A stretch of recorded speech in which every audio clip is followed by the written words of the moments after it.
Here is a number that has quietly ended more trading careers than any bad strategy ever has. A 50% loss does not need a 50% gain to recover. It needs 100% gain. You have to double what's left just to get back to where you started. Fall to the halfway point, and the climb home is twice as long as the fall. This is not psychology, and it is not opinion. It is arithmetic, and it does not negotiate. The hole is always deeper than it looks. And tonight, we are going to climb down into it.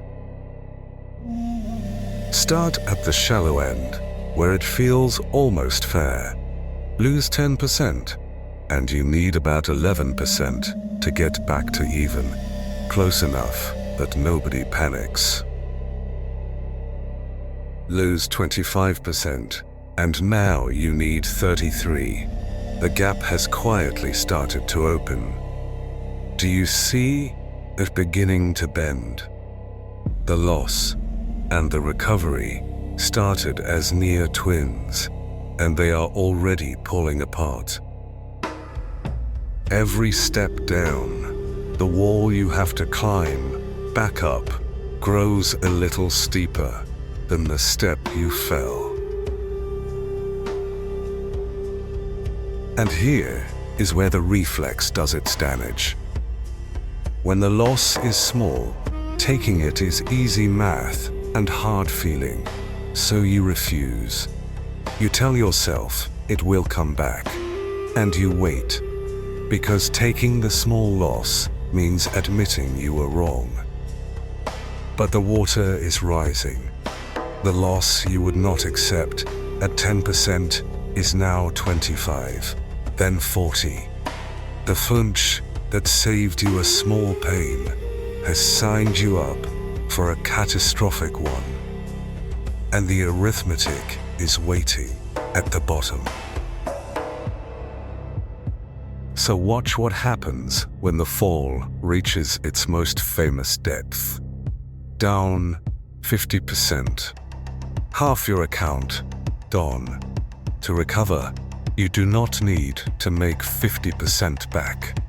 You need to make 100. Sit with that. To undo a loss of a half, you must double the half that's left. The fall was 1 step. The climb is 2. The market took your money at 1 speed and demands it back at another. And the difference between those 2 speeds is where accounts go to die. This is the ingot that rings true. Strike it however you like. It holds. It is not a claim. It is arithmetic. A 50% loss needs a 100% gain to recover. And if you think 50 is cruel, keep falling, down 90%, the kind of number a trader reaches by refusing every small loss on the way down. To climb back from there, you do not need 90%. You need 900. You would have to make your money back 9 times over, just to return to the line you started on. The deeper you let the loss go, the more the recovery stops being difficult and starts being a fantasy. That is the shape of the whole game. Linear on the way down, brutal on the way up. So the mind reaches for a shortcut, and the Flinch has one ready. Just double the next bet, it whispers. 1 big win, and you're back to even. It even works. It works the first time, and the second, and the 5th. Right up until the one time it doesn't. And that one time is total. Because a bet sized to erase all your losses is also a bet sized to erase all of you. Doubling down to escape a hole is not a strategy. It is the martingale, a way of borrowing certainty from a future that eventually refuses to pay. Do not stamp that ingot as truth. It shatters. I'll just double down to get back to even.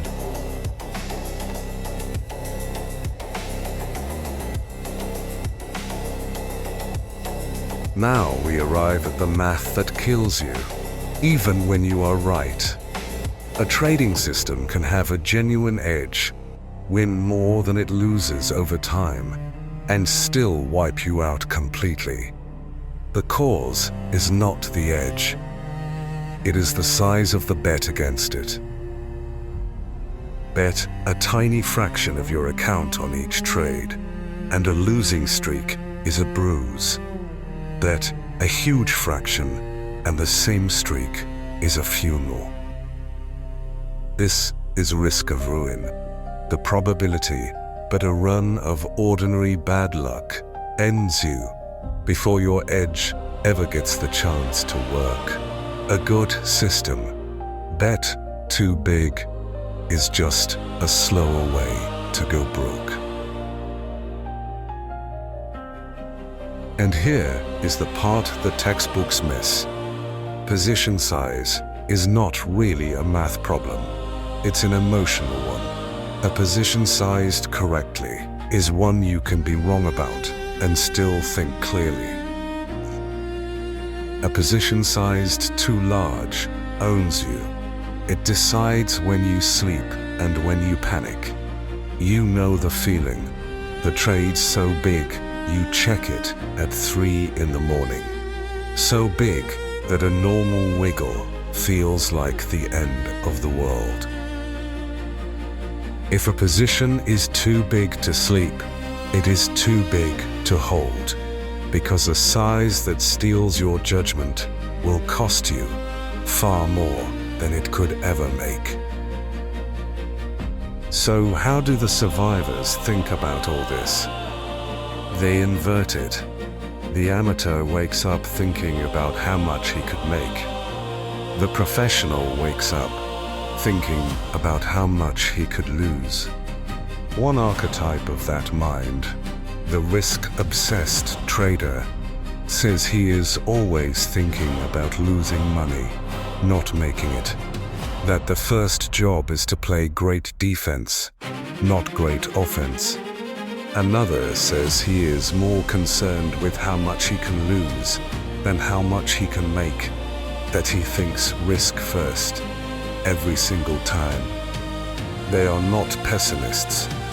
They have simply understood the arithmetic we just climbed through. You cannot compound a gain you never get to keep.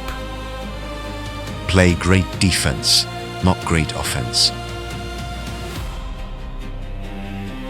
There is even a formula for the perfect bet size, the Kelly criterion, the fraction that maximizes long-term growth. And here is the twist. The pros learned the hard way. Almost nobody bets the full amount it tells you to. They bet half of it. Half Kelly, deliberately less than optimal, because the full bet, though it grows fastest on paper, swings so violently that no human being can hold it without breaking. By betting roughly half, you keep about 3/4 of the growth, for something close to half the volatility, most of the reward, far less of the pain. Underbetting on purpose is not weakness. It is the trader admitting he has to survive the ride emotionally, not just win it mathematically. Bet less than the math says is optimal.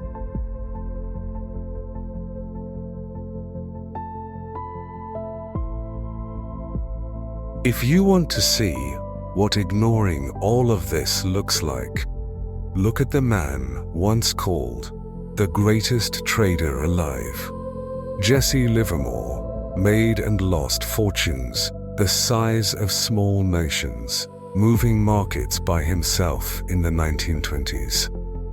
And he went bankrupt 3 separate times, undone again and again by betting too big and by trading on his own raw emotion. He never built a way to size his positions, never respected the risk of ruin, and the greatest tape reader who ever lived died broke by his own hand in 1940. He had the edge. What he never had was the math of survival, and in the end, the math is what got him. He was the greatest trader alive. He died broke. Set his ghost beside the ones who lasted, and the difference is a single reordering of priorities. One archetype of the survivor, put it in 2 moves. Build long-term returns through preservation of capital, and then through home runs. Preservation first, home runs second. Never the other way around. You protect the downside so completely that no single loss can end you, and only from that safety do you swing hard for the rare, enormous win. Stay alive, then get rich. The trader who reverses those 2, who swings for the fences before he's built a floor, is just Livermore with a smaller name. Preserve your capital first, then swing for the home runs. Do not expect any of this to feel natural. It won't. The Flinch will be at your shoulder tomorrow, and now it has a second lie ready. Not just book it now, but bet bigger, make it all back at once, be whole again in a single trade. That voice is the arithmetic's enemy, and it never leaves. The professional does not silence it. He simply refuses to hand it the size of his positions.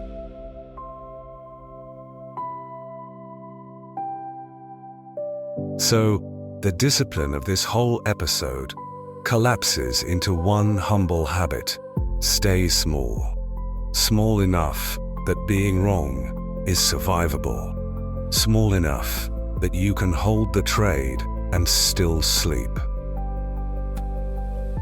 Because the math we walked through only becomes fatal when the loss is allowed to grow large, and the loss only grows large when the bet was too big to begin with. You do not beat the recovery math by making back 900%.